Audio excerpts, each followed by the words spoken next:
One is dead, another is hurt after a fire broke out at a homeless camp in Old Louisville. It's our top story right here at 5. I'm Shay McAllister. And I'm Doug Proffitt. This camp is located right under I-65. Louisville Fire Department saying that the fire happened just before 10:30 this morning on Brook and College Street underneath the interstate overpass. Crews found the first victim dead at the scene, and they took the other person right to the hospital. Alexis Jones and photojournalist Jessica Farley have been talking to people close to the tragedy. Outreach workers say the Tim fire happened underneath this underpass, killing one person and sending another one to the hospital. While it's unclear what caused the fire on College Street, advocates have an idea of what may have led to it. We were providing safe and warm and accessible housing to folks. If we were letting outreach workers and social service workers across the city do their jobs, we probably wouldn't be standing here talking to you all today. Savvy Hughes says the house's community typically starts fires to fight through the bitter cold. But recently, she says, they've become more deadly as people are forced to fend for themselves. Since taking office, outreach workers say Mayor Craig Greenberg's administration has pushed people away from resources and shelter. I mean, we've had more clearings in the past couple months of this administration than we have in a total of years together. And that's not okay. You know, so we need to do better. You have to come talk to outreach groups. You have to come talk to social workers. You have to come talk to the organizations who are boots on the ground every day. Come talk to these people that are living out here. They can tell you better than anybody what they need to survive, what they need to have safe and stable housing. 99% of this population is working towards a better life, and the administration is doing everything to stop this. Hughes says that includes criminalizing houselessness with new legislation. One in particular was passed by Metro Council last December. It allows community members to face fines for camping and storing items on public spaces and permits immediate removal of belongings. We could be housing people right now, but so many people lose that opportunity because of camp clearings, because we cannot catch anybody sitting long enough in one position and get them everything that they need. Mayor Greenberg, as you and your family are sleeping in your homes tonight, I need you to start thinking of a better solution than what we have right now, because this is not it.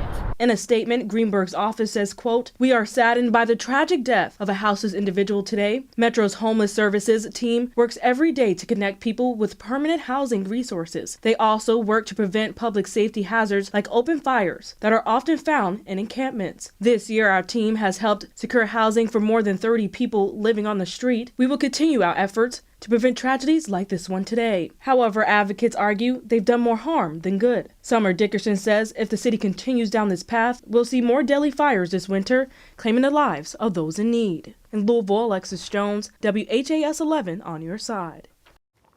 So far, the cause of this fatal fire has not been determined. The Louisville Fire Department's arson squad is currently investigating what happened. The Bullitt County Sheriff's Department has identified the woman who was found dead on the side of the road just a little bit over 2 weeks ago. 42-year-old Patricia England was found on Kentucky Route 1020 in between Brooks Hill Road and Brooks Station Lane. Her death has now been ruled a homicide, and officers are still trying to figure out exactly what happened to her. They're asking anyone with any information on her activities before November 9th, call the Bullitt County Sheriff's Office. Well, the town of Corydon, Indiana, right to our west off I-64, has experienced a major waterline break. We've been waiting for new official updates from the city of Corydon, but throughout the day, different businesses have been posting on their main page there that their water has since been restored. The Corydon Town Hall posted this message that you're seeing right now on their Facebook page, saying the break was on the north side of the system in Corydon, and saying that they were immediately trying to locate the break and make repairs, and no estimate of when all of those repairs may be completed. 4 Breckinridge County students are out of the hospital after a head-on collision with a pickup truck while they were on the school bus yesterday afternoon. It happened Monday around 3:30 Central Time on Rosetta Corners Road. Kentucky State Police tell us 29-year-old Gilbert Edlin was driving a pickup truck when he crossed in front of the school bus and turned, hitting the bus head-on. Edlin was flown to the University of Louisville Hospital. We're told he has life-threatening injuries. 31 students were on the bus at the time of the collision. Only 4 were taken to Baptist Health Hardin by ambulance with minor injuries. We are told the bus driver here was shaken up, but luckily is okay. Homicides are up 84% compared to this day 5 years ago, and non-fatal shootings are down 10% from last year. And you can see it all right now, real time, on the new Metro Violence Dashboard, a computer site released today. So our Ian Hardwitt and photojournalist Jessica Farley heard from city leaders about how the community tool can be used. Behind every one of these dots, behind every one of these numbers and graphs on the page is a real person, is a real story, is a real family that's been negatively impacted by gun violence. The city's new gun violence dashboard shows where and when Louisville citizens become victims of violence. It takes LMPD data and makes it available for the public. The dashboard's an accessible tool community groups can use to plan their responses to violence. Paul Callanan, director for Safe and Healthy Neighborhoods, says it helps pinpoint when certain crimes are most likely to occur so they can schedule staff accordingly. The dashboard promotes co-ownership of gun violence reduction by providing our community partners with a critical tool that can be utilized for strategy development, for equitable deployment of resources, and for ensuring transparency and accountability within our collective efforts. We are currently sitting at 140 homicides. That's the same number we had this time last year, a statistic easily found on the dashboard. As for the lives lost and the lives changed by violence, the Office for Safe and Healthy Neighborhoods hopes that the data will show where helping hands are needed most in Louisville's communities. I'm Ian Hardwitt in downtown Louisville, WHAS 11 on your side. By the way, that dashboard is updated daily. We have a link for you. You can check it out right now at WHAS11.com. And tonight on the WHAS 11 Night Team, we're looking closely at some of the first numbers being posted from one specific city district, as that area also holds its very first Meet the Beat Officer event tonight, part of the Metro Police Department's effort to get back to community policing. That's one of our top stories from the WHAS 11 Night Team right here at 11. There were two big developments in the Crystal Rogers case today. Two of Kentucky's highest courts have released decisions, both ruling against Brooks Houck. Houck is charged with murder in connection to the 2015 disappearance of Crystal Rogers. He was arrested in September and has been in jail on a $10 million bond since then. But his attorneys have been working to get him out of jail on a lower bond and get a new judge on the case, claiming bias. Well, today we learned both of their fights have been denied. The first came from the Kentucky Supreme Court. The Chief Justice ruling today that Nelson County Judge Charles Sims will stay on the case, writing, quote, "The defendant failed to demonstrate any disqualifying circumstance that would require the appointment of a special judge." The other big decision came from the Kentucky Court of Appeals. Houck will stay in jail on a $10 million bond until his trial. The Court of Appeals affirmed the lower court's decision to keep that bond at $10 million.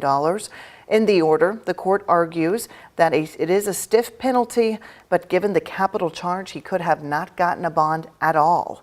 The court found Houck did not provide evidence the bond was unreasonable.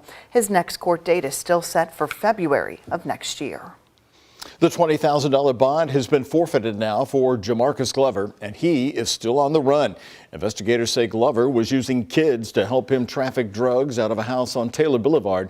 It was St. Matthews police arrested him on September 30th on drug charges, and he was later released from jail after posting the $20,000 cash bond. But he failed to appear in court since then, and in early October, a warrant was issued for his arrest. Because Glover failed to appear in court, a motion was submitted for his $20,000 bond to be forfeited, and that motion was granted on November 22nd.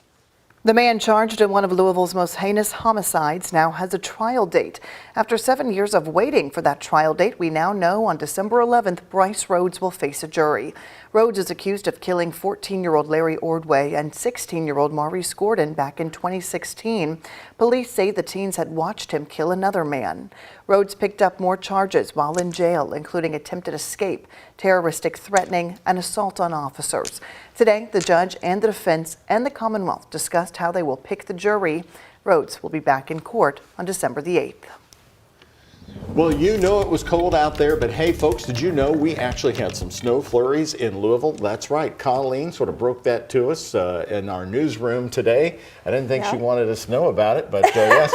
I don't know who saw these snow flurries. Doug, it's a good thing no one told you. You would have been running over to find them. She did, and I said, Colleen, that's the lead story today. So who saw these snow flurries, Colleen, in Louisville? Barely anybody. It happened to fall at the airport, which is one of our observation sites. I even looked back in that radar and I debated showing you, but it was only a little specks of blue that popped up on the radar. So we can officially say, yes, we did get that trace of snow today, the first of the season. It feels very cold out there, like 25 here in Louisville, in the mid-20s. Across town is what it feels like. Actual temperatures are just below freezing in most spots. 29 in Scottsburg. We're sitting at 33 in Louisville and low 30s across town. So this is a very cold setup that we have today. And in fact, tonight, can you believe it, that we are going to be colder than this morning? Our low this morning was 25.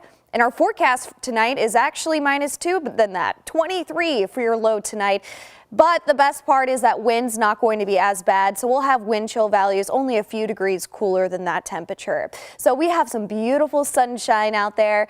That's coming with that cold weather. Throughout the evening, temperatures are going to fall below freezing here shortly. Lows getting into the 20s with feels likes around the teens and the low 20s overnight tonight. Better news as we head towards tomorrow. It is all about the wind when we forecast temperatures. We have that west-northwest wind that's been rushing in this Arctic cold air. Now, once we head towards tomorrow afternoon, that wind direction is going to change from the southwest. I will show you what that does to our temperature coming up shortly. Doug, Shay. Colleen, thank you. Frigid wind chills, even an official report of those snow flurries at the Louisville airport. And last night at 11, we were tracking flurries all over Paoli, Indiana for you. If it's cold enough to produce some light snow flurries, that means Operation White Flag goes into effect for Kentuckiana homeless shelters. Operation White Flag is in effect when the wind chill drops down below 35 degrees. During this time, participating shelters will fly a white flag outside the buildings. That's how you can easily tell when the white flag is in effect. During this time, people can stay inside the shelter for as long as they need. We do what we can and to get folks that are unfortunate and are street homeless, get them in, get them warm, get them fed, show them love. You know, if it means just talking with them or just providing them a good warm place to sleep. We do have 3 shelters in our area, Wayside Christian Mission on East Jefferson Street and the Salvation Army of Hope on South Brook Street here in Louisville. And in southern Indiana, there's the Culbertson Baptist Church on Grant Line Road. If you ever need help getting into a shelter during White Flag, TARC waives fares for anybody who needs transportation to one of these participating shelters. Heads up, Indiana drivers, we have another Sherman-Minton closure for you scheduled for this weekend.